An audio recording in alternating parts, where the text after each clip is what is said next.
வந்துட்டீங்களா? நினச்சி வருவீங்க. கூட்டம் சேர்த்து வந்தால் பத்தாது, முதல்ல நியாயமாக நடங்க.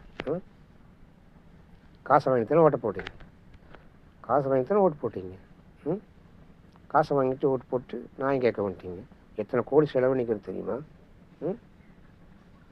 சும்மா ஓட்டு போட்டீங்க. நீங்கள் முதல்ல யோக்கியமாக நடங்க, அப்போ தான் நான் யோக்கியமாக நடக்க முடியும். காசை வாங்கிட்டு ஓட்டு போட்டு செய்யுங்கன்னா நான் எங்கே செய்வேன்? எத்தனை கோடி அரைச்சிக்கிறேன் தெரியுமா? வண்டி வாகனம், ஹோட்டல் சாப்பாடு, டீ, கூல்ட்ரிங்க்ஸு, அது இதுன்னு சரக்குக்கு மட்டும் எவ்வளோ செலவழிக்கும் தெரியுமா?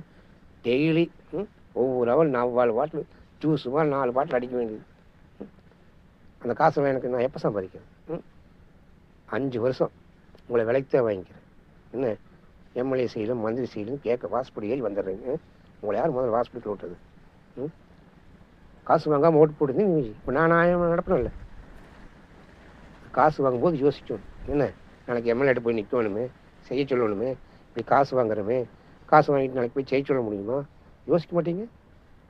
எப்போ பாரு காசு கோட்டுன்ட்டு எத்தனை கோடி உள்ளே போட்டுக்கிறேன்னு தெரியுமா? அத்தனை கோடி நான் சம்பாதிக்க வேண்டாம்? செய்யலைங்களே. நான் செலவு பண்ணுங்க, அத்தனை கோடி சம்பாரிச்சிட்டு அப்புறம் உங்களுக்கு செய்கிறேன். வாட்ச்மேன் முதல்ல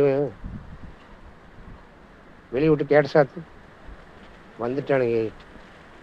நீங்கள் நியாயமாக நடங்க, நான் நியாயமாக நடக்கிறேன். Good bye.